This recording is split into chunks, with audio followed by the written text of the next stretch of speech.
This is 100x Gaming, and we are joined by Luke, the CEO and founder of Pixels. You probably already know who Pixels are, but if you don't, you want to introduce yourself, Luke, in the game that you guys are building.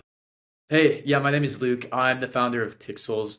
Pixels is one of the top Web3 games by active player base right now. We're on the Ronin network.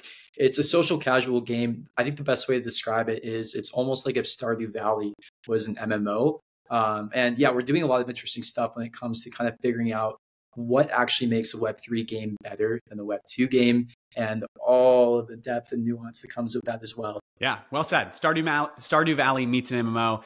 You guys are essentially taking two genres, blending them together. I've said that on a bunch of episodes before, that one of my favorite things about Web3 gaming or crypto gaming or blockchain gaming, I don't know, whatever title you want to use each week, is the way that we see this genre blending happen so much, because it feels like there's a lot of room for guys like you to just experiment and create new things that maybe traditional studios just wouldn't take those risks. Can you walk us through, because you're genre blending, what the gameplay loop looks like? What is gameplay like? If I'm just, forget about crypto for a second, if I just want to play games, what does playing Pixels look like? Before we dig into everything this episode has to offer, we want to highlight the awesome partners who sponsor this podcast and make it possible for us to work full-time on 100x. They're legends, and we appreciate them for supporting us. Let's talk about Reactor, a proof-of-work blockchain that introduces a brand new economic model, DePIN mining software, a gaming distribution platform, the RKR token, and their game, Minions of Steel, that's proving their thesis by seamlessly integrating proof-of-work token mining with gaming. Through allowing players to mine with their own GPU while playing, not only do they essentially make gaming free, they make software free, and they present an AI-proof income for everyone. If you want to take a glimpse into the future and get there early, explore Reactor's ecosystem at the link below.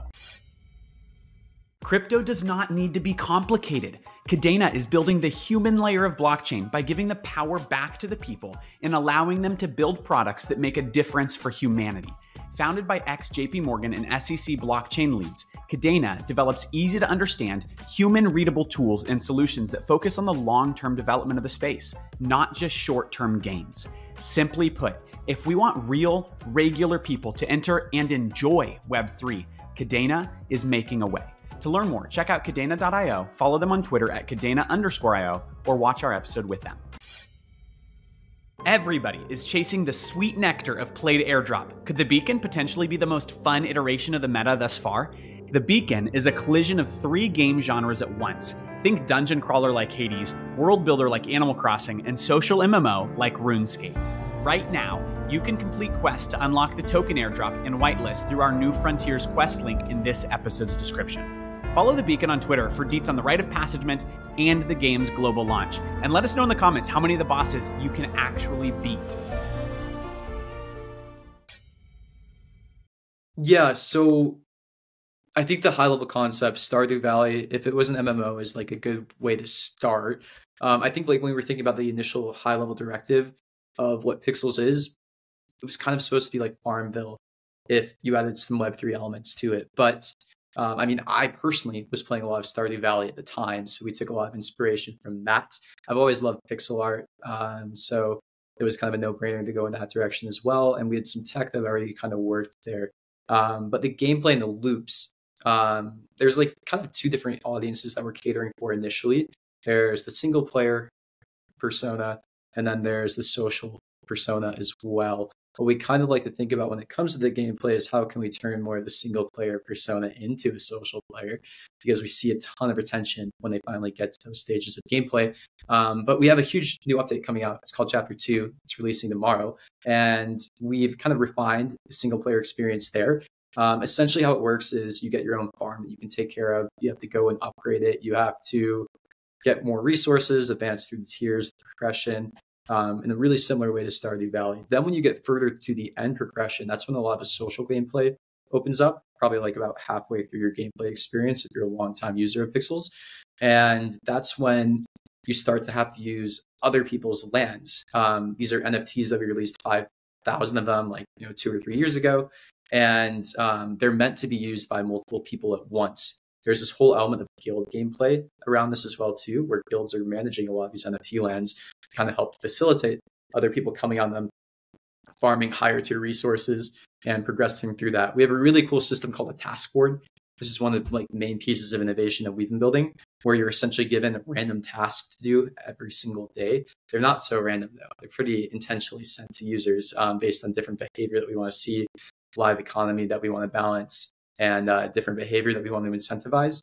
But that's a large portion of your day-to-day inside of Pixels. You go to the task board, you look at the different things you have to harvest and turn into the task board, and you occasionally might even get Pixel, our in-game token, through the task board as well. So the game is play to earn.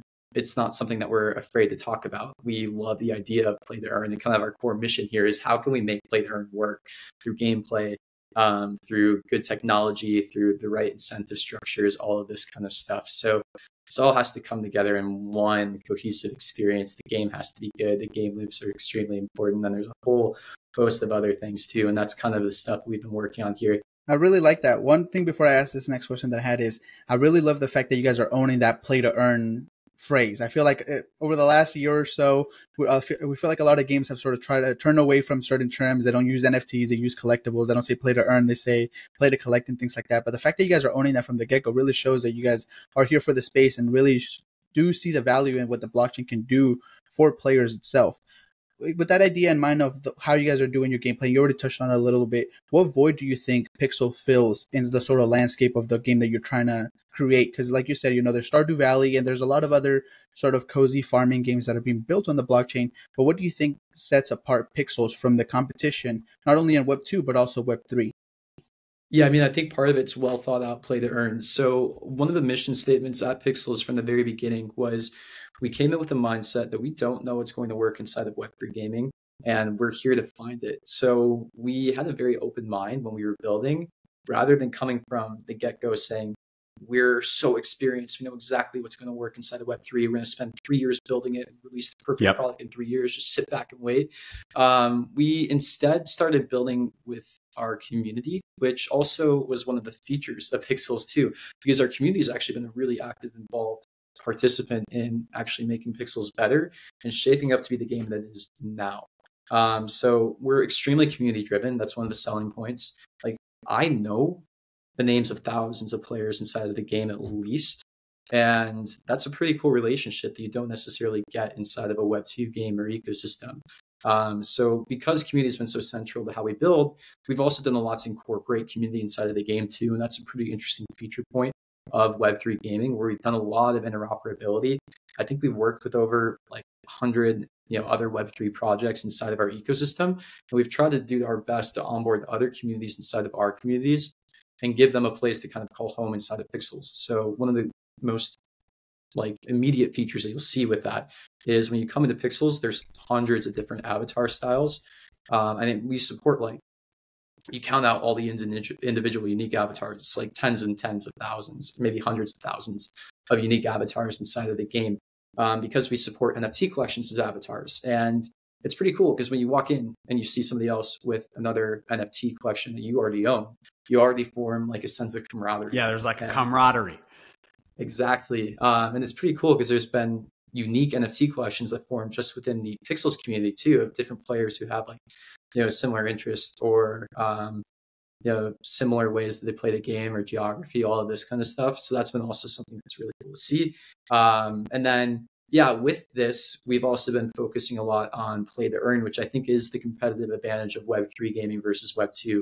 It's something that people didn't like to talk about a year ago, because the first iteration of it didn't really work and it kind of scarred some people, right? If you notice, our iteration of play to earn is very, very different than what came before us, right? You haven't seen this crazy spike and then downfall already. We've been live for a while now.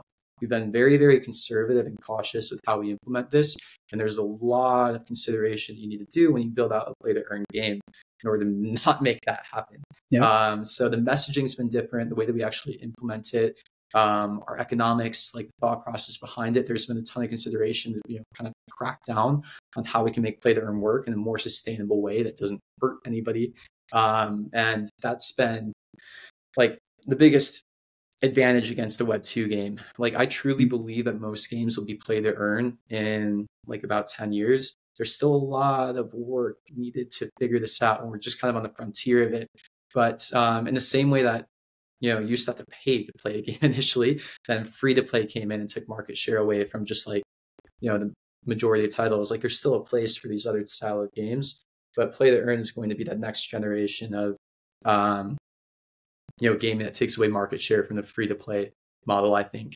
Yeah, I know Matthew has a question here, but I did want to make a comment to your point that, hey, you guys have a lot of this camaraderie with a lot of other communities and games that are living on Ronin. That's actually the reason how I started playing Pixels.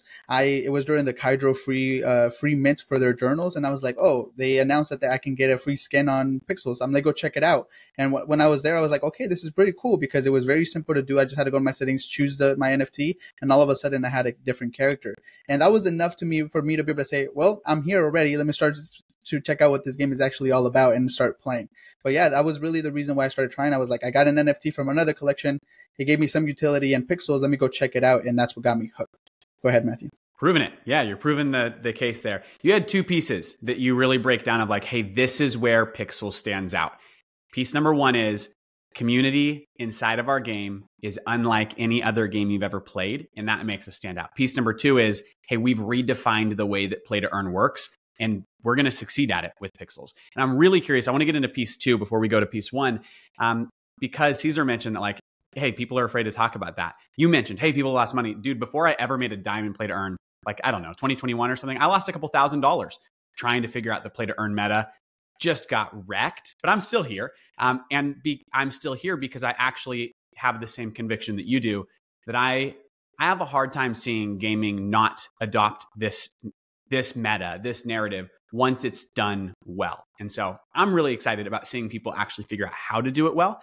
And I'm curious, you've mentioned a few times that, like, hey, what sets us apart is the way that we are very intentionally refining and altering the way that play to earn works.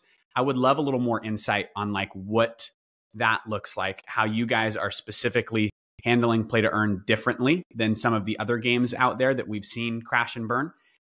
Because A, I am very into the idea of a successful play to earn game. And B, even though everyone is ditching that lingo, if you just take like the 10 seconds to see what trends are still on Google, no one's calling it Web3 gaming. As much as we all call it that if we're in the space, dude, it's play to earn gaming. That's what the whole world calls it, besides the 100 of us that exist in Web3 gaming Twitter. And so what are you guys doing with the play to earn concept that is supremely different than what everyone else has done? Yeah, so I think if you think that we're on the second generation of play to earn, I think that's a good framing. And some of the criticisms that I might talk about are about Axie Infinity 2 or 3 years ago, who have fixed most of their issues. Axie Infinity is a very, very different game now than it was then, and I think some people don't quite understand that. But I think the first generation of play to earn, when it was really focused around like things like breeding or like soft currencies that were really inflationary, that's where a lot of people got burned, especially the way that things were being framed at the time. So one of the most important things we started with was like the right player promise and expectation. We didn't want people quitting their jobs to play Pixels, and framing it like that was, extremely important to us. But then a lot of the economics are very, very different. So we've gone through our own experimentation around this. Like, we had a different currency inside of the game. It was over a year ago now. Called Berry, for example. Berry was a soft currency that we had on chain inside of the game. It was very inflationary. It was used as like the main currency when you earn it. Like, you could earn like thousands and thousands of Berry a day inside of the game. But the issue is that currency, like any soft currency inside of MMO, it was very inflationary. When you start to combine that with like on-chain aspects, it creates certain conditions and speculation where you maybe don't necessarily want that. Like, that's when it's getting a little bit dangerous. When somebody's speculating on something that is inflationary, you're probably setting them up for pain. So one thing that we did was remove that currency out of the game. We were in a lucky spot before we launched the Pixel token where we were able to do that. But that's one pretty clear example. Basically, like, I don't think soft currencies, unless you have a team that has like dozens and dozens of years of MMO experience and like PhD economists on the team, are a very smart thing to have be play to earn. And that was one of the because anyone issues who's with ever played an SLP. MMO has watched an economy break at some point. Yeah, exactly. It happens. It's just like a part of the MMO experience, right? Yeah, Like there's a power whole subset creep. of players that they find the fun in how do I manipulate this economy. So as soon as you make that real money, yeah, man, that's a whole nother shebang. Exactly. So basically, any problem in an MMO is going to be 10x inside of Web3 gaming because of the incentives. So things like bot farming, that happens in RuneScape, or even just like general gold farming too. There's like 10x less friction inside of Web3 gaming. I think a lot of Web3 games are even less prepared because they haven't had a game that's so mature as a game like RuneScape or World of Warcraft, where these economies formed years and years into development cycles of some of these MMOs. Now, if you're launching a Web3 game, people are going to try to attack it immediately. Yep. So there's consideration around game design, bot prevention, detection, sabotage prevention you need to think about there. And then when we think about the economics too, we think about our economics a lot more like a free-to-play game. So rather than trying to create I really hate when people emphasize sinks so much. Like there's this weird or if they try to create too. Yeah, utility, all of this kind of stuff. Like that is important, but I think the framing is wrong a lot of the time, where just trying to shove in sinks like staking or things like this are not really the right approach. You can vote on something, and most of the time the votes don't matter. Yeah, I think the future of play to earn monetization looks almost exactly the same as free to play monetization, where you don't necessarily need everybody to use a pixel token in our game. We just need maybe 5 to 10% of our users who are net spenders inside of the game. The monetization probably looks a lot like most mobile or most MMO monetization, where there's a subset of users who have less time, they want to spend more, and that's great for them. They can do it. And then the interesting part is basically the difference between user acquisition inside of Web3 gaming versus Web2 gaming. If I was a Web2 game, what I would have to do if I wanted to get new users is I would have to go and spend a ton of money on ads. That's the Web2 meta right now. You go build a game, you hit a certain level of benchmark metrics. It's such a science now. And then if you have these metrics, you have a pretty good idea that your game is going to monetize. You can maybe go out to a VC, or if you're a studio, you have reserved a good amount for customer acquisition, and you maybe have to raise $100 million. Most of these Web2 games are pouring tens of millions a month into advertising. Now in Web3, what we do instead is say, hey, what if instead of using advertisers, we instead spent that same amount of budget and gave it to our users directly? Now we have a token, and that's the advantage here, where we don't have to go and raise money. We have a token, and we can distribute this token directly to our users. So there's kind of a forced function here. We actually don't have the option to go out and do a ton of paid performance marketing. But now what we have to do is figure out, how do we give our token to our users in the best possible way? And it looks a lot like performance marketing in some aspects, in my opinion, where essentially you have to basically think inside of your game ecosystem, who are the best players inside of the game that if I give this token to, they're going to stick around longer, they're going to provide some kind of value to the ecosystem, or they might monetize eventually. They might be players who actually want to stick around, trade their time for spending inside of the game, and help support the ecosystem in that way. So that's kind of the depth and nuance. There's a lot there. But yeah, I was pretty sick for a long time of all of these Web3 games that released all of these tokenomics that I, with an economics degree, couldn't understand. It's one, how is the layperson going to understand this? Two, how are you going to execute this? Three, what if one of the assumptions that you made inside of this giant white paper are wrong? What then? How do you adjust from that? You don't. That's why they die after 3 months. Yeah. No, it's very interesting because what you said about the whole blueberry situation or the berry situation that you guys had, that's really the perfect example of what happens with game economies, especially once you tie them to tokens. In a regular MMO, I mean, I played New World, I played several MMOs, and when the economy breaks, all they have to do is say, hey, that world, that server, we're going to shut it down. We're going to spin up a new one, and everything starts. You can't really do that with Web3 because that token is a contract on the blockchain, which shouldn't be able to be taken down. But thankfully, you guys were able to fix that with Barry ahead of Pixels. The question that I have here is, and you've mentioned this a couple of times, really figuring out play to earn and these tokenomics alongside your community to ensure that you're actually rewarding the proper players, the right players with your token. Because at the end of the day, that's one of the things that we see go wrong with a lot of these play to airdrop campaigns is who are you really rewarding with these tokens? A lot of times it's the bot farm. A lot of times it's the person that is just grinding and trying to be as extractive as possible, who is then just going to turn around and sell those tokens the second he gets them. Figuring out how to reward the proper player and the player that's going to stick around, whether you give them tokens or not, is really the formula that I think is the $1 billion question that's going to get that in 10 years, those games really adopting this as a standard. How are you guys figuring that out to really figure out who the right player is, and what are some of the lessons or things that you can give the next game that's thinking about those questions? Like, hey, this is how you actually go about working with your community to find that answer. Yeah, so this is the real problem set inside of Web3 gaming still. Web3 gaming is just as much building games as it is building the technology that supports the economies of the games, which is this. Truthfully, building Web3 game and why we haven't seen so much success yet is stupidly hard. In Web2 gaming, you have a lot of stuff that are kind of already built for you there, where you really can just focus on the game in most aspects. Like having some savvy marketers that can squeeze out a couple more percent funnels in certain areas is nice to have. And like the top game companies do it. But in Web3, we're still in a spot where the core infrastructure is not built yet. So really, when you're a Web3 gaming company, you're not just a Web3 gaming company. You're building out Web3 infra. You're building out right. You're not just building a game. You're building Steam, and you're building Xbox Live, and you're building the tech itself, and you're building the servers. Like you have to do all of it.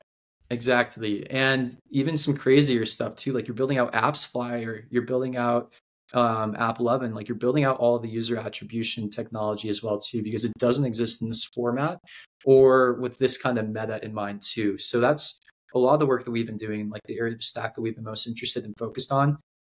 It's the new user acquisition technology. And this is the stuff that I think is really the meat of it. I like to call it direct to consumer rewards is what we're focused on. Essentially, the thought process is instead of spending money on ads, what if we just gave it directly to our users, and how do we make sense of all of this? So if you've done any Web2 monetization, what you'll know is that it's a science, it's an art, it's like a combination of the two.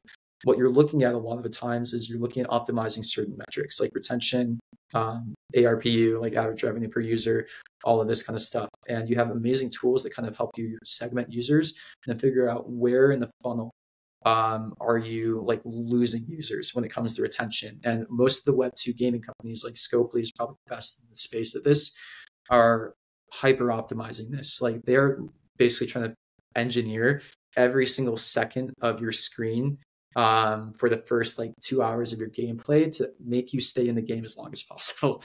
Now, I think when Web3 really matures, that has to be combined with some of this stuff. We have a different mindset right now. What we're trying to figure out is like, where do earnings play into this? Like what part of your user journey is it making the most sense for us to give out incentives to our user? And there's a bit of nuance here. Like if you give it out too early in the journey, it might be abusable, right?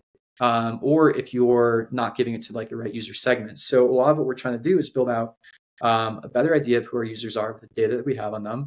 We're combining like most of the Web2 data with some of the Web3 style data. Like if you let us, look at some of the stuff in your wallet, we have a better idea. If you own like a bunch of NFTs, for example, you're probably a better, more active user inside of the game. We can maybe give you more earnings than somebody who has a fresh wallet, who's never played the game before. Maybe it doesn't make sense, or maybe that is a real user, but we just need to give them some time to come into the game. So we start to see how they play the game, and they're like, oh, that's actually a pretty good user. Like they might, really enjoy the game more. They might just need like a little incentive to come into the game more too. So like that's a lot of the tech that we're building out. Again, it's like a science and an art. It's there's fascinating. some stuff, there, but that's the core problem set here. Basically, like user segmentation, identification, and then figuring out like the right reward structures at like the right times.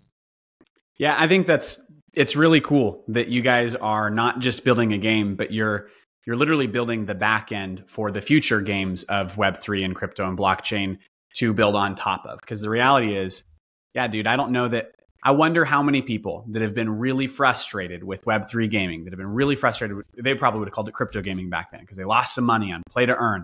How many of them didn't understand that like, hey, the complex problem here isn't the fact that earning exists, it's that we don't know how to get the earnings in the hands of the right person. And so that's the problem you guys are solving. I'm curious, because you have such a focus on making sure that like the right player is getting the earnings and the play to earn aspect. Do you have is there like a subset of your guys' community at Pixels that is more investor based or more crypto based and maybe isn't total gamers? Like they're just buying the tokens because they believe in like the ethos of what you're building. Maybe they're DeFi and they see, dude, we believe that crypto gaming is going to be a huge piece of crypto. Maybe these guys got it. Like, is that a part of the puzzle for you guys, or are you way more just interested in gamers? Yeah, I mean, what I'll say is like the puzzle for me is the fundamentals, and that's what I'm focused on. People can make their own decisions, whatever they want to do based on like what they see, right? For me, the main KPI is going to be net ecosystem spend for the next 12 months, and that's kind of the milestone that we're shooting for. Like, I will feel comfortable saying like, hey, we've kind of figured out some parts about Web3 gaming. Like, we have something sustainable when essentially we hit this moment of people are spending more of the token inside of the game than we're giving out every single month. It's to me kind of like a CAC to LTV problem. So do you have projections on like when you think you'll hit that point? So a lot of it depends on this update that we're making tomorrow. Actually, we're introducing some new rails there. Right now, we still run a deficit when it comes to like we give out more tokens that are spent every single month, but it's very controlled. Like it's predictable on our end too. So really the equation on our end is just like, okay, can we start to increase reasons to use the token? Can we start to distribute the token better to people who are more likely to actually use the token too?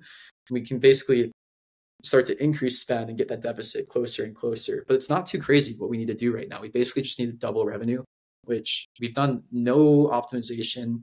We've had nobody on the team managing yet. We just are about to bring somebody on. It starts probably like this week or next week. So there's so much low-hanging fruit inside the ecosystem. I'm pretty optimistic on if we can get there or not. And then once we start to prove this out, then the question becomes, can we start to scale this to like more games, either our own titles or other titles? There's some pretty cool stuff after that. I love crypto. The fact that you just said, not that hard, we'll achieve it. We just need to double our revenue. Like if you were in any other industry, that's a crazy statement. But in crypto, it's like, yeah, of course you can double your revenue. It's crypto. Yeah. I mean, that's wild. Yeah. It's not that crazy, to be honest, since like, it's not a 10x or a 100x problem, right? Like it's not something that feels so impossible. It's like it's 2x. Pretty achievable. Yeah. Yeah, dude, we're the 100x podcast. You guys can hit a 2x. That's easy. Yeah, exactly. Dude, I love that. Go ahead, Caesar. I see. I mean, you've been teasing it a little bit. You guys have chapter 2 coming out tomorrow. Maybe by the time, maybe a little after this episode comes out or a little before this episode comes out. What does chapter 2 have in store for players? What does chapter 2 fix it from chapter 1, or what does it bring new? What can people get excited about? What makes you excited about this next evolution of Pixels? Yes, we've done giant updates where we change things based on our observations a couple of times now. That's been the cool part about Pixels, where we've basically released like 3 or 4 versions of the game since we've gone live, which in the games industry, like that speed of iterations, we think pretty impressive at least. Yeah. But it's been our biggest advantage basically, because if we hadn't done this, we would have stuck with something that definitely wouldn't have worked for way too long. And what chapter 2 is meaning to accomplish is it's a systems change. There's not too much on the surface that's going to look different, but the way that people play the game day to day will. And a lot of the goal is along these same lines of what we've been talking about for this entire podcast so far. We basically want to get more more of our token into the hands of our most dedicated and real users. And in order to do that, we need the gameplay changes as well. Like there's all the tech around like segmentation, the distribution tech that we've been doing, the cycle prevention and like the detection, the banning stuff that we've been doing. But then gameplay plays into this as well too. So chapter 2 introduces much better progression into the game. It feels more like an MMO than it did before, basically, where you have to level up. The level ups get you different tiers of items, different like for example, there's different like tiers of pickaxes and different tiers of like normal axes, different tiers of trees, like all this kind of stuff that you would normally expect inside of a game like this that we just didn't have before. We basically have kind of leveled up like the talent inside of the game too to help us get to the next level. So it sets a better baseline for the future of what we can do here. And it's not like this incredible like mind-blowing thing that we're doing, but it's a really good next step for all of these goals that we're trying to accomplish. It sets some better rails for monetization. Like there's going to be more reasons that people actually want to use the token inside of the game. It sets a better base for content too. So that's the next play as well. Like one of the things that we were really good at for a while was getting new content out very regularly. Now this should probably supercharge what we can do as well too, because we can basically get some content packs ready for the users, and there's just going to be more things to do continually as well. So essentially, you guys have gone from like, maybe if I was just watching you guys from the outside, I would have said, and it's a sentence used in the very beginning of this episode, I would have said, oh, that's Stardew Valley of Web3.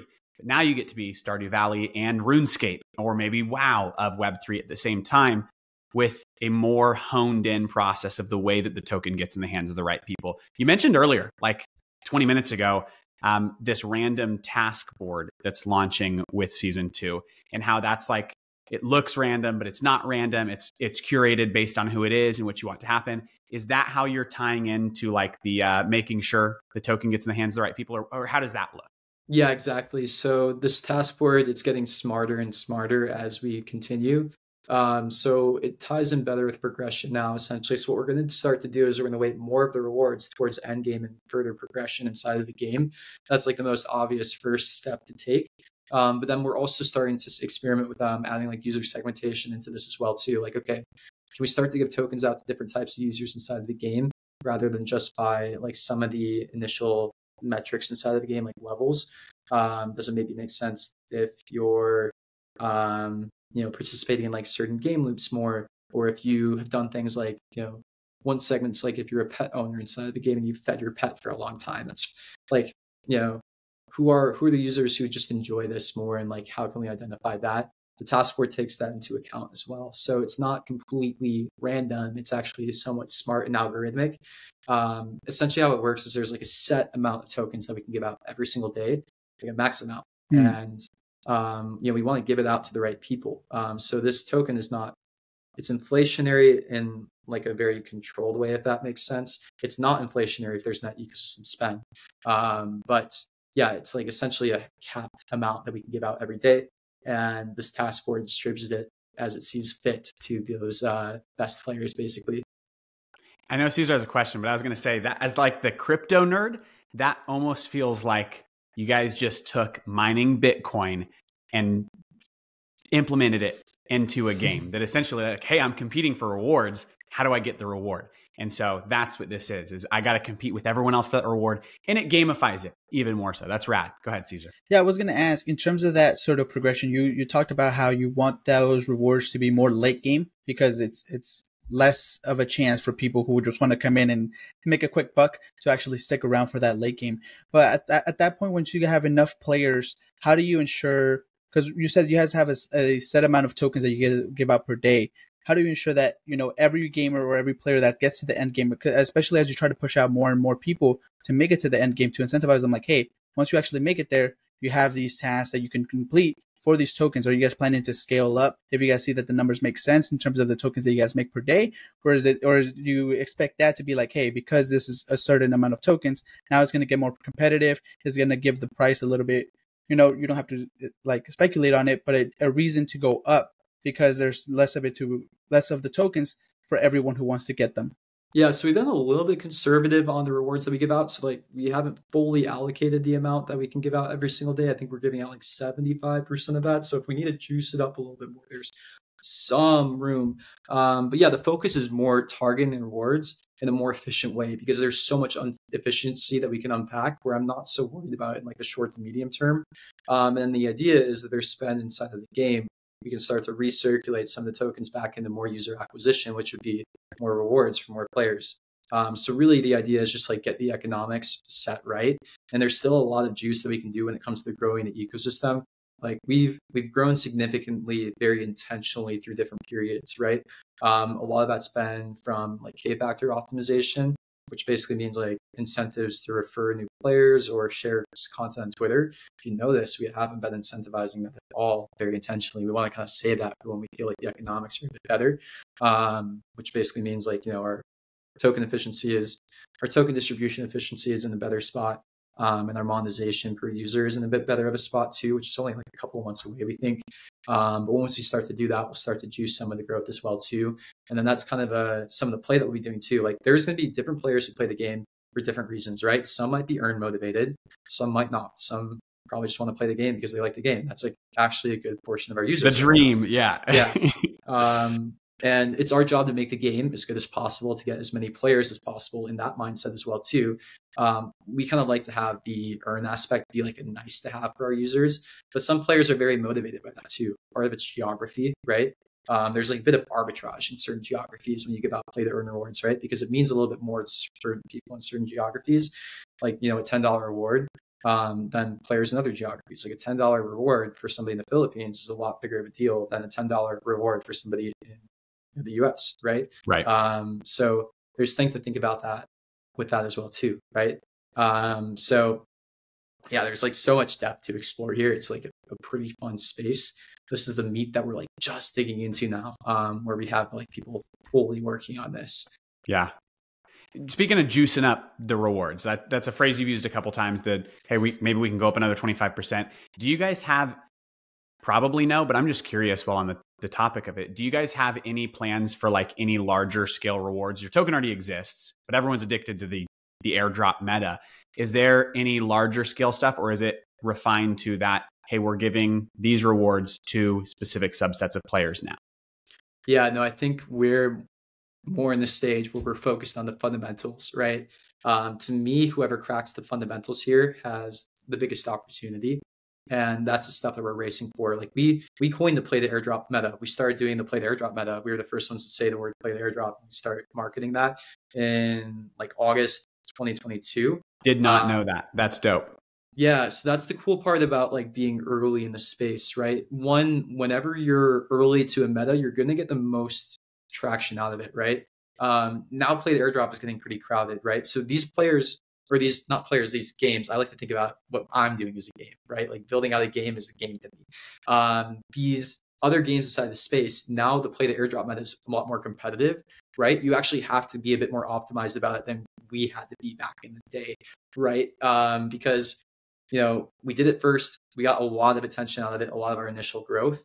Now these people kind of have to do what we're doing with our play to earn tech if they want to actually succeed in it, right? Like you have to be very smart about the incentive structures that you create to maximize growth and also minimize the abuse.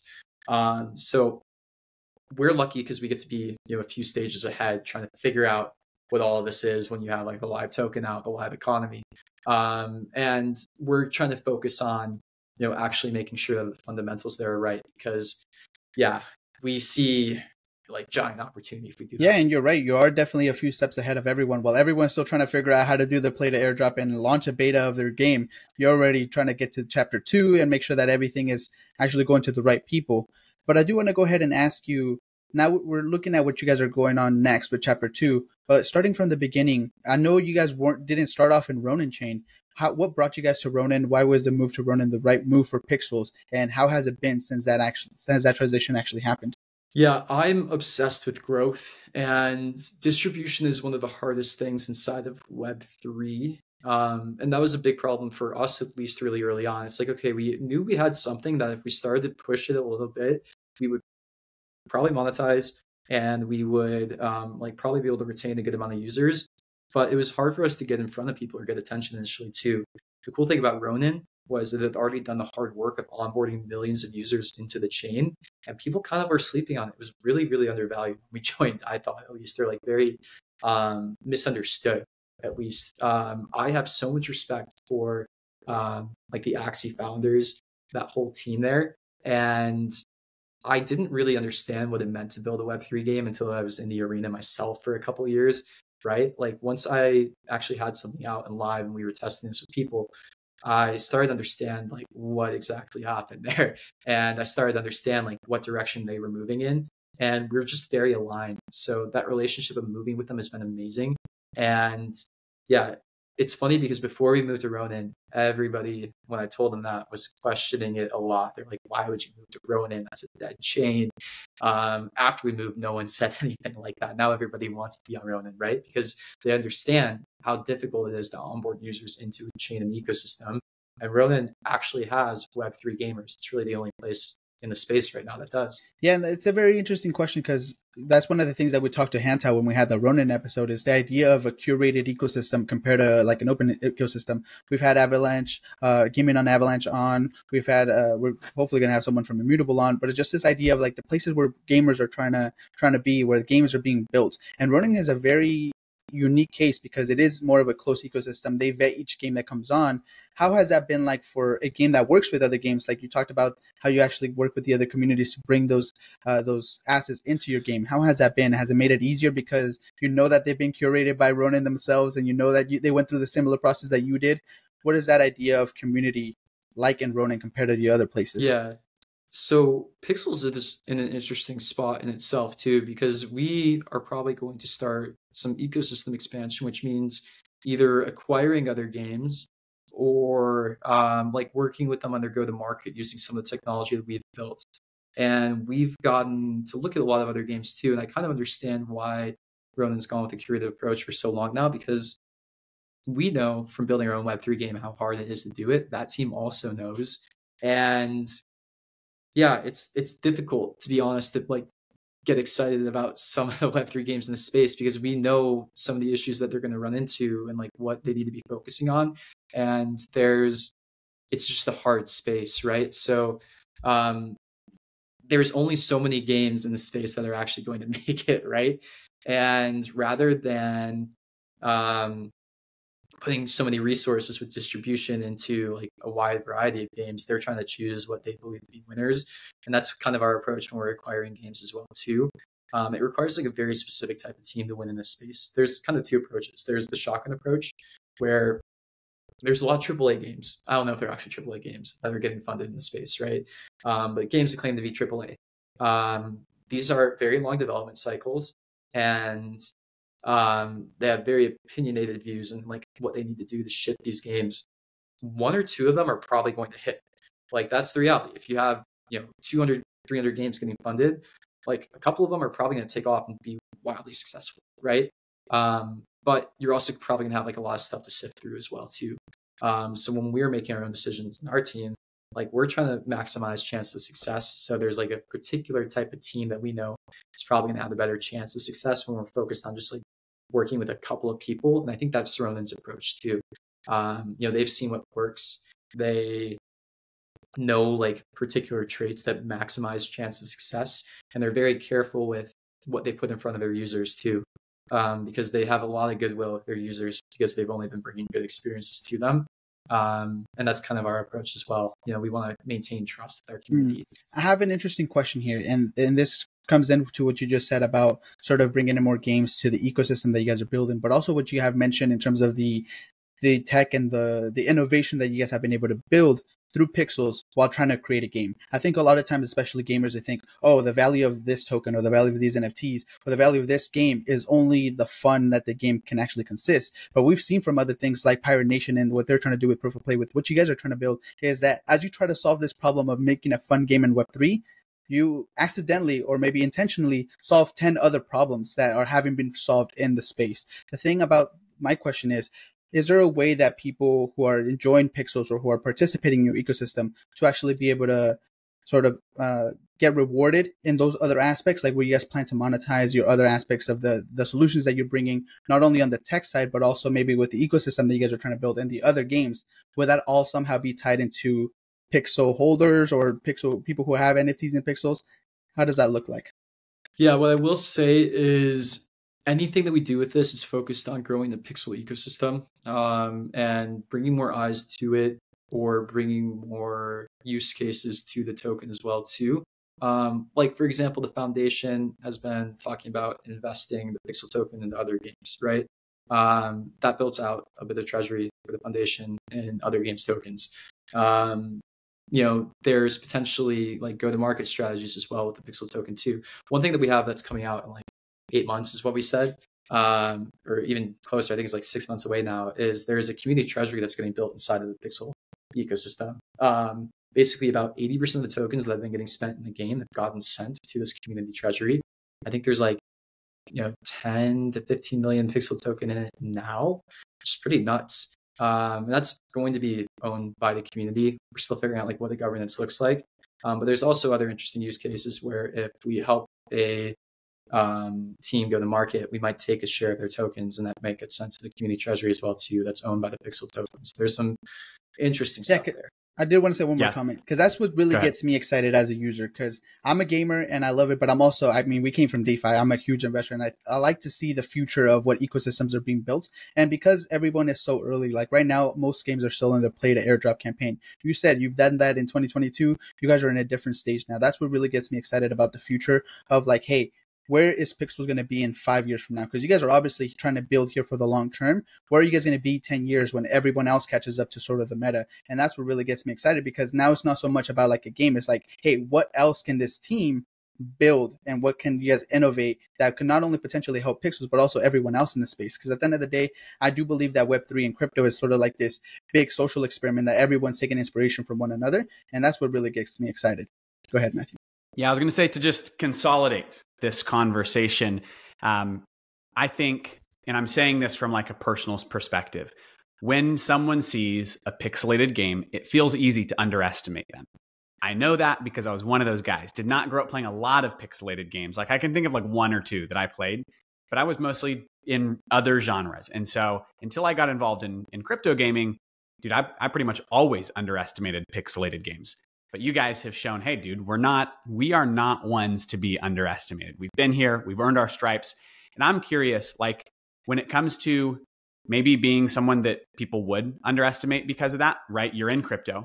You're underestimated. As a game developer, you can't make it. You're in crypto. That's a scam. Number two, hey, you're a pixelated game. You can't make it. That's silly. Number three, hey, you're blending genres, so you're trying something that's never been done before. Good luck, man. Like how many people that try to create their own thing with a game actually succeed? And I'm curious, as someone who's building something that maybe everyone underestimates you. If you could just get people excited to show like, hey, there is a lot more going on here than meets the eye. We are taking names. We're not someone to be just forgotten about. How would you, just like in a quick breakdown, get people excited about what is coming with Pixels? Yeah, I mean, what I can say is look at our track record, because now we have one, right? We've been continually underestimated. It's crazy. Even like a year ago, we were like trying to raise a little bit for Pixels, and like the valuations we were getting passed on, like compared to what we're at now, is kind of hilarious. Like how little conviction there was inside of Web3 gaming with this team. But I mean, we are such like a scrappy team. Like there's no way that we're going to like give up, at least, you know? Right now there's good times. It might get harder again sometime soon, right? But we've been through this before. I personally wouldn't be working on this if I didn't have high conviction. I could do a lot of other things in my life, and I see the opportunity here. I'm very compelled by it in enough of a way where I'm willing to sacrifice a lot of the other things inside of my life to be here and do this, because one, the opportunity is great. Two, there's so many people who believe in this now, where, you know, that's another motivating factor. But I mean, yeah, the team is just super energized about all of this. We have a really good track record now of doing so much more with so much less than basically every other team in the space. And I mean, the numbers are speaking for themselves too. Like, look at our users, but also look at our monetization, look at retention, like all these other factors besides just users. Honestly, revenue inside of the game right now is like really, really doing well. Yeah, you guys, if you look at the numbers, you guys are at the top of the pack, period. Yeah, exactly. And there's so much more that we can be doing too. So, I mean, yeah, look at the track record, look at the vision, you know, choose if you buy in or not. But we're going to be here no matter what in the next couple of years, is what I can say. Hell yeah, dude. Hey, man, it has been awesome picking your brain, Luke. I am personally just excited to explore chapter 2 and what you guys are building. By the time this episode drops, it will be explorable, playable, ready for you. So follow links wherever you see them, whatever platform you're listening on, to engage with Pixels. Play the game if you haven't yet. See what they're building. Thank you so much for joining us, Luke. This has been a pleasure. Thanks. We'll see you guys next time.